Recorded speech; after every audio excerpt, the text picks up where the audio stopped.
Buat kalian yang mau mensupport channel ini dengan donasi, atau emang sekedar mau beli mimin kopi, kalian bisa pilih antara Super Thanks atau Saweria. Gue sih nggak masalah kalian pilih yang mana. Cuma kalau bisa, lewat Saweria aja. Soalnya kalau YouTube, potongannya gede, 30%. Kalau Saweria, cuma 5%. Untuk link Saweria, kalian bisa klik aja di atas kanan nih. Atau bisa cek di kolom deskripsi. Tapi kalau mau support, nggak harus donasi kok. Dengan kalian nonton sampai habis, dan memberikan like pada video ini, itu udah ngebantu banget buat support channel ini. Oh iya, kalian juga bisa join nih ke grup Telegram komunitas cerita manhwa yang baru. Untuk linknya, gue tampilin di layar ya. Tapi kalau malas ngetik, cek aja kolom deskripsi. Di sana, kalian bisa sharing nih topik seputar manhwa dan kawan-kawan, dan juga ketemu teman baru. Kalau mau info terbaru dari Mimin, misalnya upload kapan atau misalnya ada telat upload, Mimin pasti akan langsung infokan di Telegram. Makanya, jangan lupa join ya. Nggak perlu berlama-lama lagi, kita mulai aja ceritanya. Halo guys, Sabik di sini, dan sebelum mulai ceritanya, gue mau ngumumin nih kalau Mimin sekarang ngadain giveaway. Mimin mau giveaway satu buah HP baru saat nanti udah menyentuh 50.000 subscriber. Untuk ikut atau berpartisipasi ada beberapa syaratnya nih, tapi simple banget. Syarat dan ketentuannya kalian bisa lihat nih di Instagram Mimin. Instagram Mimin tuh nih, Mimin tulis nih HP Sabik 12, atau kalian bisa lihat aja nih di link di deskripsi, udah Mimin cantumin di bawah. Di Instagram Mimin itu ada postingan dengan logo cerita manhwa. Nah, di sana kalian bisa lihat tuh syarat dan ketentuannya. Gak susah kok, syaratnya simple banget. Gak pakai ribet, gak pakai susah. 2 menit selesai. Pemenangnya akan Mimin umumin saat udah menyentuh 50.000 subscriber. Tunggu apa lagi? Makanya yuk, buruan subscribe biar cepet-cepet giveaway-nya. Nanti bakal ada giveaway terus kok, tenang aja. Oke, segitu aja, kita lanjut ke ceritanya. Dan kita melihat nih, dalam hati Xiaoke pas lagi tidur, lagi-lagi seolah ini gak ada akhirnya. Kau gak pernah bisa damai. Hajar, hajar. Lalu tiba-tiba si Jiaxin keluar nih, dia bangun. Dalam hati Xiaoke, sepertinya dia gak bisa tidur. Dan ternyata si Jiaxin siap-siap memakai pakaian rapi. Hah? Mau kemana dia? Loh, ini apa yang dilakukan? Pak, kejar terus taksi di depan itu.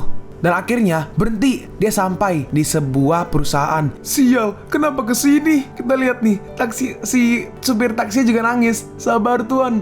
Dan akhirnya si Xiaoke pun ikut masuk nih. Brengsek, kamera ini masih menyala. Dan kita melihat ternyata si Jiaxin bertemu dengan Cao Kongqi. Di sana Cao Kongqi berkata, Jiaxin, sudah lama aku menunggu kedatanganmu ke sini. Kau akan melakukan apa lagi untuk menyingkirkan Xiaoke? Dalam hati Jiaxin, Xiaoke, kau telah banyak melakukan sesuatu untukku, dan sekarang aku akan melakukan sesuatu untukmu. Kongqi merespon, sederhana, kalau kau nggak ingin Xiaoke mati, kau harus bersedia tidur denganku. Itu nggak mungkin. Aku sudah menikah dengan Xiaoke, dan aku ingin hidup bersamanya selamanya sampai aku mati. Tapi aku dengar kau tidur terpisah dengan Xiaoke. Ini bukan hal biasa yang dilakukan pasangan suami istri. Seharusnya kau nggak perlu ikut campur dalam urusan kami berdua. Kongqi membalas, jadi apa itu benar? Bukankah itu karena Liu Yuan? Jiaxin merespon, tidak, aku sudah melupakannya. Kongqi melanjutkan, kalian berdua emang sama-sama pembohong. Tidak. Lalu tiba-tiba Jiaxin lehernya dicekek. Tapi di sisi lain, aku tahu kalau aku sangat mencintaimu. Bahkan aku mengambil warisan utama keluarga kau hanya untuk mendapatkanmu. Mendengar itu Jiaxin kaget. Hah? Apa maksudmu? Ya, mereka lebih rela menyumbangkan hartanya daripada nyawa mereka. Jadi aku menghabisinya. Hah? Gila? Iya, aku emang gila. Aku gila untukmu. Lalu si Jiaxin mengambil pisau dari tasnya dan langsung menyerang Kongqi. Tapi Kongqi berhasil menghindar. Aku gak mau Xiaoke terluka lagi karenamu. Kita melihat nih, Kongqi berhasil menahan tangan dari Jiaxin yang memegang pisau dan juga mencekek leher dari Jiaxin. Brengsek, beraninya kau menyerangku. Dan Jiaxin dilempar ke lantai.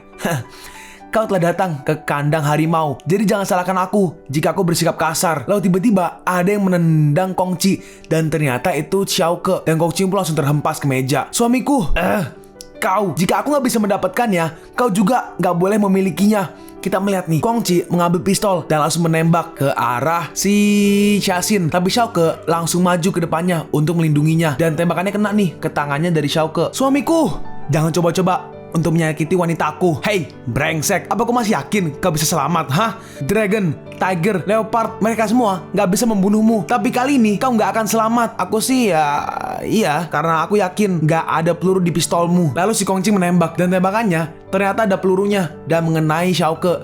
Ternyata aku salah. Dalam hati Xiaoke, setidaknya aku bisa melindungi Jiaxin dari peluru ini. Tolol, mati aja kau. Loh, tiba-tiba Jiaxin berkata, loh, paman kau, kenapa kau di sini? kita melihat nih, si Kongqi melihat ke belakang sebentar dan Jiaxin langsung maju. Bodoh, kau percaya? Dan si Xiaoke langsung menghajarnya di perut tuh, dan dia pun langsung terhempas keluar gedung. Dan harusnya sih mati ya. Kau udah mati kan? Nih, aku sudah punya data catatan kejahatan bajingan ini. Lalu tiba-tiba Jiaxin ditampar. Xiaoke, kau memukulku. Baru kali ini kau memukulku. Xiaoke berkata, mulai sekarang berjuanglah untuk tidak melakukan tindakan konyol yang membahayakan dirimu. Seorang wanita juga nggak boleh menemui pria di malam hari. Dalam hati Jiaxin, ternyata dia sangat peduli padaku. Lalu akhirnya panggil polisi lagi nih, dikasih nih rekaman datanya. Aku yakin nggak ada peluru di pistolmu dan lain-lain lah, rekaman lah. Dan kita melihat nih, Xiaoke langsung ditenteng karena peluru dari pistol. Dalam hati si polisi, apakah dia bunuh diri karena merasa bersalah? Loncat pagar, tulang rusuk patah. Ada banyak kasus seperti ini. Si polisi berkata, bawa mereka ke rumah sakit. Dalam hati si polisi, aku harus menyelidikinya secara hati-hati. Hey, selamat tinggal polisi cantik. Dan akhirnya si Xiaoke pun dibawa ke rumah sakit untuk dioperasi, untuk diambil pelurunya. Yang pertama, pelurunya utuh tuh. Orang ini aneh, kulitnya tebal dan keras. Aku kesulitan. Dokter yang kanan berkata, Pak, kau telah diberikan anestesi sebanyak 3 kali. Jadi tolong tenang dan jangan banyak bicara. Hormati kami sebagai petugas. Oh iya, aku minta maaf. Dan akhirnya Xiaoke pun selesai dioperasi. Lalu muncul nih si Xiao Xiao. Xiao Xiao bertanya, hari ini kau gak bisa tidur kan? Kenapa kau kesini? Aku kesini hanya ingin menjengukmu. Bagaimana lukamu? Jangan cari masalah. Istriku ada di sini. Si Xiao Xiao melanjutkan, jangan banyak bicara. Dia sedang tertidur. Bahkan saat dia bangun pun, dia nggak akan bisa melihatku. Nah ini apa nih? Siapa namanya? Si Xiao Xiao mengambil sesuatu di tangannya nih. Aku hanya bercanda. Aku kesini ingin memberimu obat. Aku mengembangkan pil buatanku sendiri. Apa kau berani memakannya? Pil? Gimana cara makannya kalau ukurannya segede? Aduh, udah kayak bola tenis. Enggak, lebih gede lagi. Dan akhirnya makanan pun diantarkan. Aku harap kau bisa makan makanan dengan lahap. Selamat makan. Dan kita lihat nih, pilihan segede bola segede bola kasti nih. Nah ini Cao Fang mulai motong dikit nih. Semua hal dari Xiao Xiao seharusnya bisa bekerja dengan baik, jadi jangan buang-buang waktu. Tapi saya dicoba. Astaga, apa-apaan ini? Loh, ini kenapa gatal sekali? Oh, aku mengerti. Ternyata luka-lukaku bisa sembuh dengan cepat. Pil ini benar-benar ajaib. Jika ini berhasil, ini sangat berharga. Oh iya, hal baik tentu saja nggak boleh disia-siakan. Aku merasa lebih baik sekarang. Lukaku sudah nggak terasa sakit. Dan saat dibuka bajunya, ternyata lukanya udah nggak ada bekasnya. Wah, obat ini benar-benar luar biasa. Xiao Xiao berkata, gimana? Tentu saja, resep kuno yang dapat menyembuhkan semua penyakit dalam sekejap. Xiaoke merespon, Xiao Xiao, terima kasih banyak, kau harus memproduksinya dan aku akan menjualnya. Kita bisa bekerja sama. Xiao Xiao merespon, iya, kita bisa jual 1 juta yuan. Lalu setelah itu, akhirnya mereka pun keluar dari rumah sakit. Jiaxin bertanya, Xiaoke, gimana dengan lukamu? Apa kau baik-baik aja? Lalu Xiaoke membuka bajunya. Nih, aku udah sembuh. Lihat nih. Wah, bagus. Kenapa bisa cepat sekali? Lalu Xiaoke berkata, aku dengar Paman akan menjual perusahaan hari ini. Kita harus menghentikannya. Dan akhirnya kita pergi nih ke perusahaan. Ada beberapa orang dan orang berkacamata ini belum dikasih tahu namanya. Dia berkata, Tuan Chow, kalau kau bersedia menandatangani ini, nama perusahaan Chow akan diubah. Sebenarnya aku ingin mengubah keluarga Chow menjadi keluarga nomor 1. Tapi baiklah, percayalah, ini adalah awal hidup yang indah untuk Jiaxin. Si paman yang kanan, dia berkata, Liu Yuan, kau benar-benar pemuda sukses. Bahkan Liu Group jauh lebih baik dari Kau Group. Kau benar-benar pemuda yang punya masa depan yang cerah. Oke, berarti yang kacamata nih yang kiri nih, namanya Liu Yuan. Sayangnya, aku kehilangan momen berharga. Aku menyesal telah pergi ke luar negeri saat dia membutuhkanku. Jangan khawatir, masih ada kesempatan di masa depan. Lalu tiba-tiba, brak! Xiaoke dan Jiaxin pun sampai membuka pintu. Jiaxin berkata, Paman, jangan tanda tangani. Kau nggak bisa semudah itu menjual perusahaan. Siapa yang menyuruhmu datang ke sini, Cepat keluar! Mari kita dapatkan perusahaan kembali. Si paman membalas, Hei, apa kualifikasimu untuk perusahaan? Keamanan! Keamanan! Jangan teriak-teriak, mereka nggak akan datang. Si bibinya berkata, Jiaxin, apa yang kau lakukan? Kami sudah menemukan wasiat kakek. Nah, akhirnya wasiatnya diputer nih. Aku nggak bisa mengatur keluargaku dan anak-anakku biasa aja. Untungnya, hei, apa maksudnya biasa-biasa aja? Aku selalu berusaha memuliakan keluarga Chow, tapi ternyata dia nggak pernah menganggapku. Xiaoke berkata, omong kosong, pasukan Chow sudah dekat. Bagaimana dengan surat wasiatnya. Apa kau bersedia menandatangani kontrak? Kau bisa tanyakan pada Liu Yuan. Liu Yuan akhirnya dia keluar nih menemui Chia-Xin. Hei sayang, aku kembali. Selamat datang kembali. Dalam hati Chia-Xin, aku berharap aku bisa menghadapinya dengan tenang. Liu Yuan berkata, dalam 3 tahun terakhir, aku menderita karena rindu. Akhirnya, aku bisa bertemu dengan dewiku lagi. Tapi tiba-tiba, Xiaoko langsung nih maju ke depannya. Apa maksudmu Dewi itu istriku, ha? Dalam hati Chia-Xin, apa dia belum tahu kalau aku sudah menikah? Siapa kau? Chia-Xin menjawab, oh iya, aku lupa memperkenalkan. Dia adalah suamiku, Xiaoko. Hah? Halo Tuan Xiao, terima kasih telah menjaganya. Xiaoko membalas, itu wajar karena dia istriku. Dan Xiaoko mengabaikan jabat tangannya. Tapi aku pikir aku harus tetap mengejar cintaku. Mulai hari ini aku akan bersaing denganmu. Hah? Kurasa aku gak perlu membuktikannya. Kita lihat aja hadiah apa yang akan kuberikan kepada Chia-Xin. Nah lalu nih si Liu Yuan mengeluarkan sebuah kayak kontrak gitulah. Liu Yuan berkata, Chao Group akan menjadi milikmu sepenuhnya. Sepenuhnya? Iya, sebagai permintaan maaf karena telah meninggalkanmu. Dalam hati Xiaoko, brengsek, aku gak butuh itu. Aku hanya ingin mengembalikan Chao Group ke tangan yang tepat. Lalu kontraknya disobek. Baiklah, berarti kontrak ini udah gak berlaku. Jadi kau bisa membawa perusahaanmu secara langsung. Terima kasih, kalau kau punya masalah, kau bisa datang padaku. Dan akhirnya si Liu Yuan pun pergi. Tuan Liu, kau gak bisa pergi begitu aja. Kau harus beri kami kejelasan. Xiaoko berkata, sayang, tebak siapa yang kuundang? Chia-Xin merespon, siapa? Jangan terlalu kejam. Hei, surat wasiat palsu, mengambil alih perusahaan bertahun-tahun, membiarkan kami makan angin dan kehabisan uang. Kita lihat nih, ada ayahnya sama ibunya dari Chia-Xin. Mereka gelut. Chia-Xin mencoba melerai. Berhenti, jangan bertengkar. Kita semua keluarga. Ini stempel resmi perusahaan yang akan menjadi milikmu nanti. Kakek, ini semua berkat perjuanganmu. Dalam hati Chia-Xin, aku akan menjaga Chao Group. Kita melihat nih, Liu Yuan akhirnya keluar. Dan di luar, kita bertemu dengan tiga bodyguard kemarin tuh. Bos, ternyata Liu Yuan bos baru mereka nih. Ini ngomong Liu Yuan susah. Liuyuan. Liu Yuan susah, jadi panggil Yuan aja ya. Yuan lebih gampang. Si Yuan berkata, Eren, kau datang juga. Oh iya, bantu aku untuk menyelidiki informasi tentang orang ini.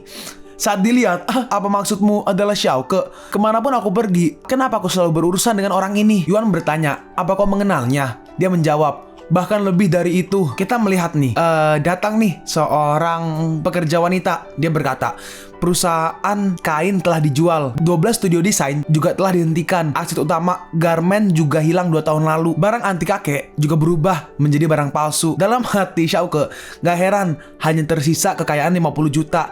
Sisanya entah dibuat apa oleh Paman Chia-Xin bertanya, jadi berapa banyak biaya untuk mengembalikan itu semua? Si pekerja menjawab, totalnya sekitar 60 juta. Dalam hati Chia-Xin, gak heran kenapa Paman ingin menjual perusahaan ini. Karena Paman sudah gak sanggup untuk meneruskannya. Lalu Xiaoko memunculkan sebuah cek nih. Jangan khawatir, aku bisa membantumu mengelola perusahaan berbeda dengan yang lainnya. Jika nggak ada uang yang cukup, sama aja dengan buang-buang uang. Kalau hanya 18 juta yuan aja, nggak akan bisa menyelesaikan masalah. Ibu, kau pandai urusan bisnis. Apa yang ibu katakan adalah benar. Lalu Xiaoko memberinya cek yang tadi nih. Nih, coba lihat berapa jumlah uang yang ada dalam cek ini. Hah? Ini ting penukaran 42 juta nilai Shenhao telah berhasil dilakukan. Feedback 17 juta yuan. Hah? Bagaimana bisa kau mendapatkan uang sebanyak itu? Ternyata isi ceknya itu 60 juta. Gak usah terlalu dipikirkan. Ini sudah jadi kewajibanku sebagai suami. Xiaoko, terima kasih. Lalu Xiaoko sambil pergi berkata, gak perlu bilang seperti itu. Aku mau pergi ke kampus. Tuan Chou benar-benar pria idaman. Dia telah memenuhi tanggung jawabnya sebagai suami. Chia-Xin berkata, kirim ini ke badan hukum dan minta mereka untuk membuatkan kontrak baru. Cantumkan Xiaoko sebagai ketua dan aku sebagai pemimpin. Dan tiba-tiba muncul nih, tidak, aku ingin jadi ketua. Bagaimana bisa pria tolol itu kau jadikan ketua perusahaan? Kau beruntung bisa memegang perusahaan ini. Tapi tidak untuk pria brengsek itu. Keinginan kakek sudah jelas. Perusahaan ini untukku dan Xiaoko. Ibunya membalas, iya, tapi gak perlu memberinya posisi ketua. Biarkan dia sebagai pekerja biasa di perusahaan. Ayahnya menambahkan, betul, karena dia hanya orang luar. Chia-Xin membalas, aku gak menyangka kalian masih saja menganggap dia orang luar selama ini. Aku akan menjadikanmu ketua dewan kalau kau bisa membayar 60 juta yuan sekarang. Jika tidak, keluarlah. Hah? Beraninya kau? Silahkan keluar. Sekarang kita pergi nih ke Universitas Haicheng. Di sana, Xiaoko berpapasan dengan seorang wanita berambut merah agak pink. Merah lah ya. Nah, wanita ini adalah Liu Xian, salah satu bunga sekolah di Haicheng.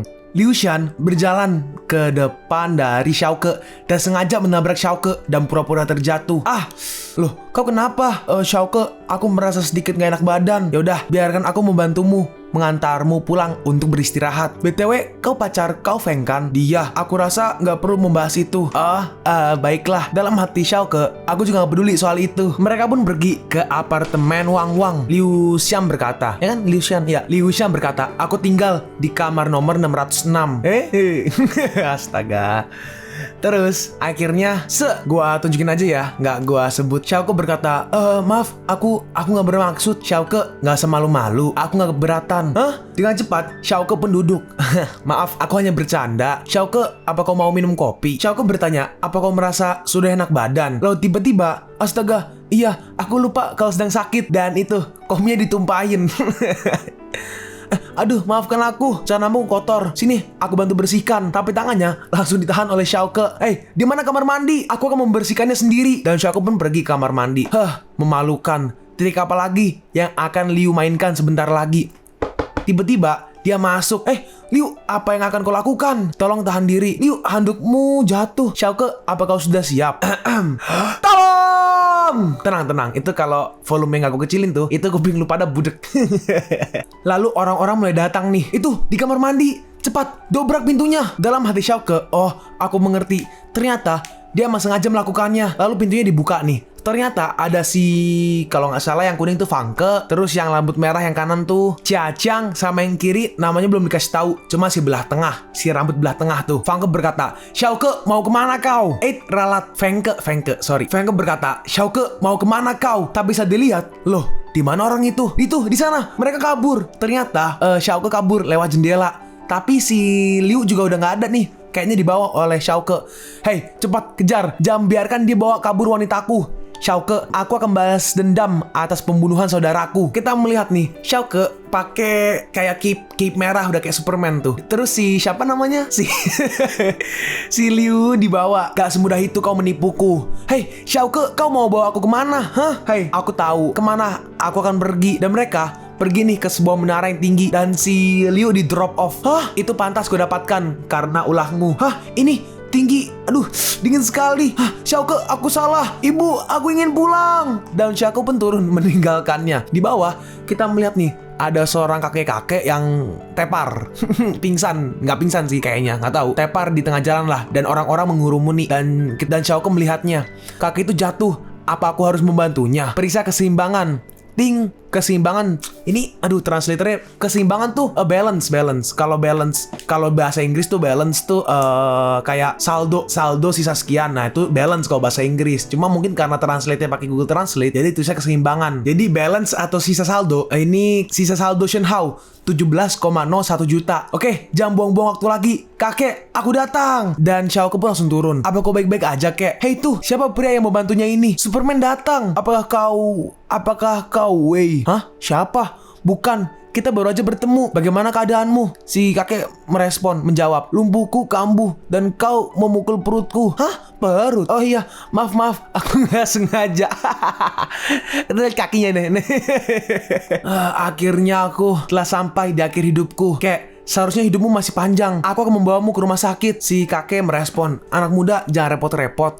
Aku sudah jatuh sakit sejak usiaku masih muda. Dokter mengatakan aku bisa meninggal jika aku terjatuh. Bawa aku pulang. Aku ingin melihat cucuku sebelum aku pergi. Kek, jangan berkecil hati. Aku akan menyembuhkanmu.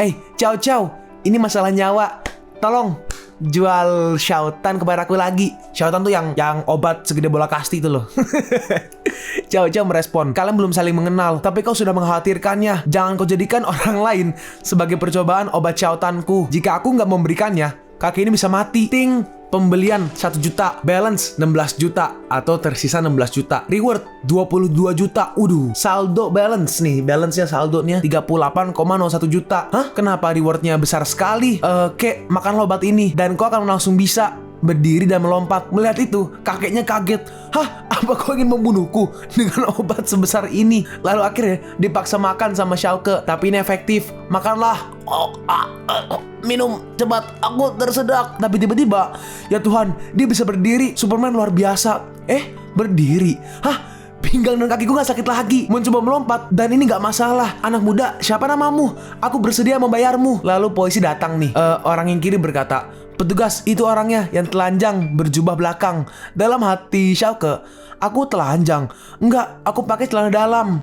Tapi dengan cepat Xiaoke langsung cabut. Hei, Xiaoke, aku tahu itu kau. Jangan kabur. Ya Tuhan, apa dia benar-benar Superman? Dalam hati si kakek, Xiaoke. Lalu sekarang kita pergi nih ke, ini mungkin perusahaan kali ya. Xiaoke bersama Jiaxin sedang menggelar seperti konferensi pers atau acara lah. Jiaxin berkata, terima kasih atas dukungan Anda. Saya berdiri di sini untuk mengumumkan bisnis garment telah dibuka kembali. Lalu tiba-tiba muncul nih Liu Yuan bersama, dia naik mobil Porsche Carrera GT. Waduh, Carrera GT. Nih, hei tuh, lihat, tampan sekali, tinggi, kaya, dan tampan. Lalu si ini nih, bodyguard rambut merah, memberinya bunga nih, mungkin buat dikasih ke Jiaxin lah. Ya kali cowok ke cowok.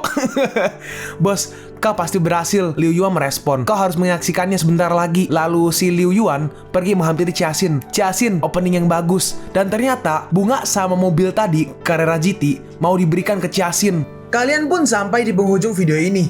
Kalian mau tahu lanjutan chapter ini? Atau manhwa menarik lainnya? Makanya, jangan lupa subscribe biar kalian gak ketinggalan kalau gue upload video baru. Jangan lupa like, komen, dan share ke teman-teman kalian supaya channel ini bisa lebih berkembang ke depannya. Segitu dulu dari video cerita manhwa. Gua Sabik undur diri. See you on the next video. Zaijian!